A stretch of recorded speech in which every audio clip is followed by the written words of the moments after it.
everyone, what's going on? It's your girl T.I.E here, which stands for Together Individual Entertainment. And today we're getting into Chapter 7 of the Magic Treehouse book, written by Mary Pope Osborne, Haunted Castle on Hallows Eve. Alright, so let's get into it. Chapter 7. 1, 2, 3. So that's why Merlin sent for those books, said Teddy. What books? Who's the Raven King, said Jack. Now it all makes sense, said Teddy. Who's the Raven King, said Jack. But I wonder how he found the Diamond of Destiny, said Teddy. Teddy, who is the Raven King? Jack nearly shouted. He's a terrifying creature who comes from the other world, said Teddy. I read all about him in one of the books. I brought Merlin from Morgan's library. As a boy, the Raven King longed to be a bird so he could fly. He stole a spell from the Wizards of Winter, but he didn't have the magic to make it work properly. So the spell only worked halfway. It made him half bird and half human. Oh man, said Jack. Now he commands a huge army of ravens who treat him as their king, said Teddy. Why would he steal the Diamond of Destiny? Asked Annie. I don't know, said Teddy, but we must get it back, for the sake of Camelot's future, and for these ghost kids too, said Annie, and the ghost dog. She looked around the room. Don't worry, she called. We'll help all of you. We'll get the Diamond of Destiny back. We will, asked Jack. How? We don't know where this crazy Raven man lives. Or anything. Look, more writing, whispered Teddy. She heard you. 3 more words slowly appeared in the mirror dust. Nest on mountaintop. Jack felt cold air whoosh by him again. The curtain covering the window moved aside. A patch of moonlight shone on the floor. Jack, Annie, and Teddy walked to the window and looked out in the distance. A craggy mountain rose from into the moonlight sky. Ah, whispered Teddy, so there dwells the Raven King. I hadn't thought his nest was in the other world. It might as well be, said Jack. We'll never be able to get to the top of that mountain. Aye, said Teddy. No mere mortal can climb that steep rock. How will we get into the diamond and back? Cried Annie. I said no mere mortal, said Teddy. I am more than a mortal, remember? I am a sorcerer.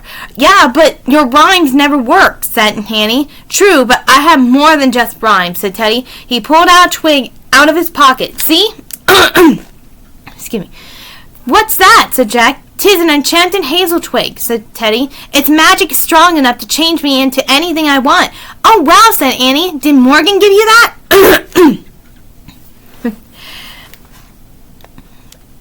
Asked Jack. No, said Teddy. Morgan and Merlin do not even know I have it. A forest sprite, a cousin of my mother's, gave it to me, in case I was ever in urgent need. So, what do you want to change into? Asked Annie. Why, a raven, of course, Teddy said. Teddy's crazy, thought Jack, but Annie didn't seem to think so. What a cool idea, she said. They're both crazy, thought Jack. 'Tis cool indeed, said Teddy. He held up the twig. Wait a minute, said Jack. Do you have a plan? I mean, what are you going to do once you change into a raven? I shall fly into the mountain nest, said Teddy. Find the diamond, bring it back. Mission done. And what do we do? Asked Annie. Wait here for me. I will be back as soon as I can, said Teddy. He climbed up onto the window ledge. His moon shadow stretched across the floor. Good luck, said Annie. Thank you, said Teddy. He raised his hazel twig. Stop, said Jack. Can we discuss your plan a little bit more?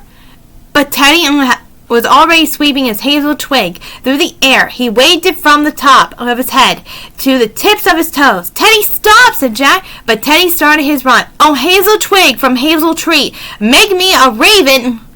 Quick, he said, a word that rhymes with tree.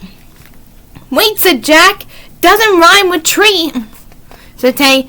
3, said Annie. Brilliant, said Teddy. He started again. Oh, hazel twig from hazel tree, make me a raven. 1, 2, 3. He waved the twig wildly. Careful, said Jack. He ducked and covered his head. Suddenly, he heard a roar. He felt a blast of heat. Then he heard a strange shriek. Jack looked up. Teddy's hazel twig had fallen to the floor. Jack saw Teddy's shadow on the floor, too, but it was no longer a shadow of a boy. A chill went through Jack. A large raven was perched on the windowsill. Moonlight shone on its sleek blue-black wings, its shaggy throat feathers, its thick neck and big beak. A second raven stood beneath the window. It looked like the first, only smaller. "Where's Annie?" Jack wondered wildly. He tried calling her name, but a terrible croak came from the back of his throat. "Oh, Gnie!" Jack felt as if he were caught in a terrible nightmare. With a jerky and turns of his head, he peered down at his own body. His arms turned into jet black wings. His legs were spindle twigs that ended in four long skinny toes with curved claws. Teddy had accidentally changed them all into ravens. 1, 2, 3. Oh dear. Alright, so that was the end of chapter 7. Now tomorrow we get into chapter 8 and we're going to figure out if they are going to make it to the mountaintops and everything. Of course, there's not a specific plan or anything how they're going to work, but all I know is we got to be prepared. And they have to be prepared for what comes on if they meet up with the Raven King or whatever. But we won't know until tomorrow's chapter of chapter 7. So in the meantime, this is T.I.E. saying, Happy Halloween! Bye-bye!